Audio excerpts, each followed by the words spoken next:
During today's House Judiciary Committee hearing, Representative Dan Goldman from New York introduced documentary proof that Attorney General Pam Bondi has systematically redacted materials to shield the president while exposing the identities of sexual abuse survivors, a deliberate strategy designed to intimidate witnesses and prevent their cooperation with federal investigators.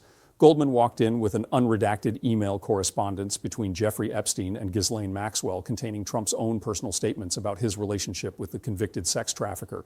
When he demanded Bondi commit to releasing it to the public, she invoked attorney-client privilege, a legal protection that cannot possibly apply to communications between two criminals about a third party.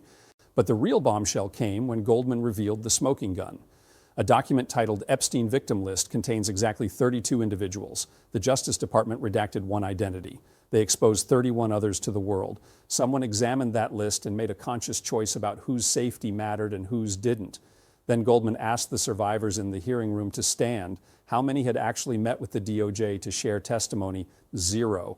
How many had reached out voluntarily? All of them. How many got rejected by Bondi's department? Every single one.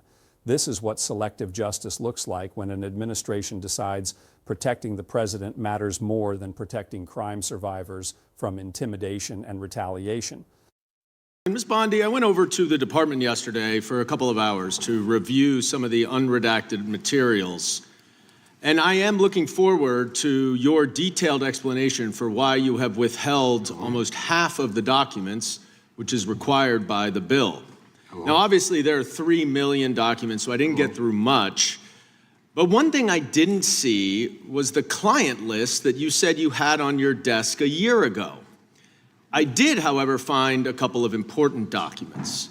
An 86-page prosecution memo from the Southern District of New York and a draft indictment from Florida against Jeffrey Epstein's co-conspirators. For reasons that I cannot understand nor are permitted by the bill, they were still redacted, even for members of Congress. So, Ms. Bondi, will you commit right here to immediately providing those two documents in unredacted form to members of Congress? Not a complicated question. Well, I guess it is for you because you have a law degree and those are privileged. Okay, they're not privileged, but we will discuss that later. I also found an email that I have right here from Jeffrey Epstein to Ghislaine Maxwell that was unredacted, and it included notes of statements that Donald Trump made about his prior relationship with Jeffrey Epstein. Now, there is no reason for this to be hidden from the American people. There is no privilege, there is no attorney-client privilege, and I see you're checking with your staff, and I can assure you, staff, this is not under attorney-client privilege because it was sent from Jeffrey Epstein to Ghislaine Maxwell. Will you commit to publicly providing the unredacted version of this so that the American people can understand the extent of Donald Trump's lies about his relationship with Jeffrey Epstein? You're about as good of a lawyer today as you were when you tried to impeach President Trump in 2016. Have you apologized for that in 2019? So will you unredact this? Will you unredact this? You were lead counsel on that. Privileged. I'm asking you, will you unredact this? Privileged. Privileged, of course. I look forward to discussing this more.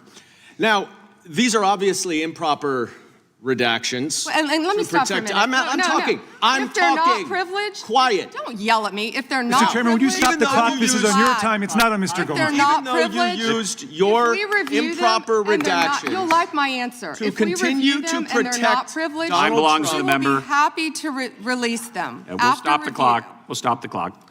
Time belongs to the member. Go ahead. even though you used improper redactions to protect Donald Trump and other predators associated with Jeffrey Epstein, you did the exact opposite thing with the survivors and victims of this scheme. So their identification information was really the only thing required to be redacted, and it was not. And it's clear this was not a mistake. This was not by accident. This was not because you only had 30 days when you really used 75, and that doesn't even include all the hours last March that you were redacting it. But I'll tell you why it's clear it wasn't a mistake. There is an email entitled Epstein Victim List. There are 32 names. One is redacted, 31 are not. So someone looked at it and decided to redact something.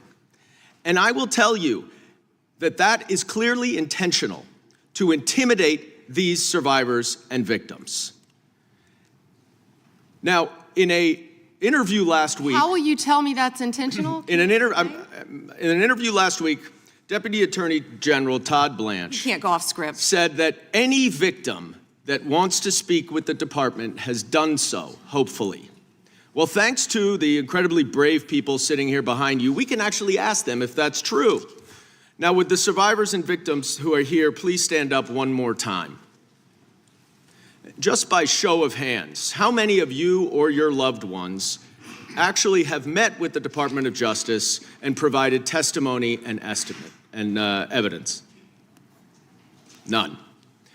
And of those of you who have not met, which is everyone, how many of you have reached out either individually or through a lawyer or representative to offer to provide testimony and evidence? All of them. And of those of you, all of you, who have reached out, how many of you were denied or ignored by the Department of Justice? All of them. And despite the shameful and despicable efforts by Ms. Bondi and her department to intimidate you, how many of you are still willing to speak to the Department of Justice? All of them. Well, Ms. Bondi, it looks like you have some more witnesses to talk to. Gentleman's time has expired. And I yield back. We will go to the good gentleman from North Carolina, Congressman Knott. Thank May you. I have a moment, Congressman? Yes, ma'am. Thank you. Here we go. Here's the photograph. This is why he wanted to repeat everything that had been said previously on Epstein. This is his state, New York. You probably don't even know who this is. Wahid Mohammed from Afghanistan. Yes, because I'm no longer a prosecutor. Convicted of assault. Wow, he represents New York. Wow, yet he doesn't care about the illegal aliens convicted of crimes. Assault and homicide. No longer a prosecutor, so he doesn't care about his constituents. Here we go. Arson, El Salvador, Miguel Palacios. Fermin Flores Ramales, Mexico, rape. Let's talk about the 70% of immigrants who are detained without a criminal conviction or arrest. Stop the clock. Stop the clock. What unfolded there was a calculated dismantling of federal authority by someone who's supposed to be defending the rule of law. Goldman methodically presented a two-part catastrophe: the deliberate protection of presidential communications and the intentional exposure of people who survived horrific crimes. He didn't come to theatrically condemn Bondi. He came with documentation proving institutional malfeasance. The hearing exposed something even more troubling than simple incompetence. This reflects strategic choices. When federal prosecutors decide to shield one defendant while publicizing the identities of victims, that's not administrative error. That's policy. That's weaponized government authority deployed against the most vulnerable people in the system. Here's what Goldman methodically unveiled. He had spent hours reviewing unredacted materials the Justice Department keeps hidden from the public and even from most members of Congress. During that review, he stumbled onto an extraordinary contradiction: an email from the sex trafficker to his criminal accomplice containing statements from the sitting president about his personal ties to that trafficker. The communication was completely unredacted. Nobody tried to hide it. Yet when Goldman pressed Bondi to commit to releasing it publicly, she immediately claimed attorney-client privilege. That's the legal shield that protects confidential conversations between lawyers and their clients. This wasn't a lawyer consulting with a client. This was two criminals discussing third parties. No privilege applies. The claim itself proves Bondi understands she's defending the indefensible. But here's where it becomes criminal. Goldman discovered the document titled Epstein Victim List. 32 human beings appear on that file. The law required one redaction, the survivors identifying information. Just that, one simple instruction. Yet someone at the DOJ reviewed that list and left 31 names completely exposed while redacting one. That's not carelessness, that's intent. Someone made a decision that these 31 people's safety mattered less than protecting one man's reputation. The implications are staggering and thoroughly documented. Goldman explained the resource allocation behind Bondi's selective redaction strategy. The FBI's New York field office, arguably America's most critical federal investigative hub, has diverted agents from active cases. How many agents? Dozens. For how long? Months. Doing what exactly? Removing the president's name from millions of pages of documents the public has a right to see. Think about what that means strategically. Agents who could be investigating actual crimes got reassigned to a massive censorship project designed to benefit one individual. That's not law enforcement. That's using federal power for political protection. Goldman then introduced the most damning evidence by asking survivors to participate in a real-time demonstration. He asked the abuse survivors present, how many of you have actually met with the Department of Justice personnel to provide testimony about what happened to you? Not a single hand went up. How many of you reached out independently through your own initiative, sometimes represented by lawyers, to say, I want to help the investigation? Every hand rose. How many of you got ignored or rejected by this Justice Department? Every single one. The contrast could not be clearer. Bondi's DOJ expends significant resources protecting Trump's reputation while simultaneously refusing to engage with the people who actually experienced the crimes. That's an inverted justice system. That's proof of institutional capture operating at the highest levels. Goldman also referenced the broader timeline. Bondi promised Congress she possessed the complete Epstein client list. She set deadlines for release. She claimed to understand the urgency. None of that translated into action. Instead, the machinery of federal investigation got repurposed to serve presidential interests. The FBI delayed other investigations, potentially dozens of them, to focus on redacting Trump's name from materials the public should see. What Goldman established wasn't just prosecutorial failure, it was prosecutorial direction from the top. When the Attorney General's office is redacting presidential communications while exposing victim identities, that's not happening through accident or indifference. That's institutional priority reflecting leadership decisions. Imagine if a hospital decided to publicly post patient medical histories to protect the hospital administrator from embarrassment. That's essentially what Bondi's DOJ has done. They've weaponized privacy law, using it to shield authority while abandoning the people the system is supposed to protect. Or consider this. What if a bank accused of fraud got to decide which evidence gets shown to investigators? The defendant determines transparency. The victim gets exposed. That's the two-tier system operating here. One standard for the powerful, a different standard for everybody else. This fits a much larger pattern of institutional decay under this administration. We've watched the Justice Department transform from an institution designed to pursue truth into one designed to suppress it. We've seen investigations launched against political opponents while investigations into actual presidential misconduct get shelved.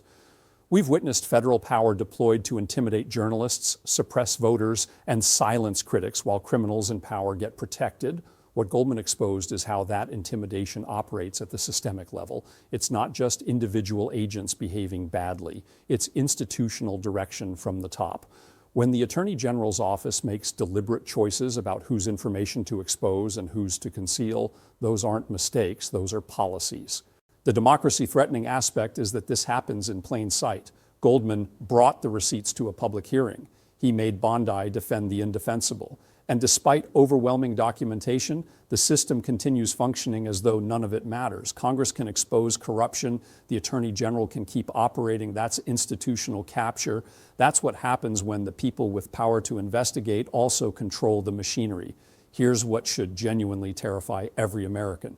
When government institutions decide that protecting authority matters more than protecting vulnerable people from crime and retaliation, democracy has already failed at its most basic level. Evidence stops mattering. Truth becomes optional. The powerful get shielded while the powerless get exposed. You cannot have a functioning justice system when survivors of trafficking fear cooperating because they know the Attorney General's office has already decided their safety doesn't merit protection. You cannot have rule of law when the top prosecutor uses federal resources to shield the president while intimidating witnesses. That's not justice. That's authoritarian governance wearing an American suit. Goldman made this real by asking actual survivors to stand. Those weren't statistics. Those were human beings who experienced sexual abuse at the hands of networks connected to powerful people and who now discover their government has deliberately exposed their identities while hiding communications of the alleged abuser. Think about the psychological reality. You're a survivor. You've reached out to the federal government. You've indicated willingness to cooperate. And the response is silence from investigators combined with public exposure of your identity. That's not bureaucratic oversight. That's weaponized government intimidation designed to discourage participation in the system that's supposed to protect you. These aren't nameless victims in some abstract scandal. They're people trying to get their government to take their abuse seriously while watching that government prioritize protecting a powerful man over protecting them. The bottom line is this: Dan Goldman presented irrefutable documentation that Attorney General Pam Bondi's Justice Department operates a two-tier system. Presidential communications get protected, survivor identities get exposed, federal investigators get diverted from real cases to scrub the president's name from files. Victims who reach out get ignored. Bondi's response to documented evidence of witness intimidation and selective justice was to claim attorney-client privilege where none exists and then deflect with completely unrelated immigration statistics. One protected president, 31 exposed survivors, dozens of diverted investigators, zero commitment to transparency. That's what institutional corruption looks like in 2026. If you found Goldman's evidence-based takedown compelling, please hit like and subscribe. Share this with people who think the Justice Department still functions independently.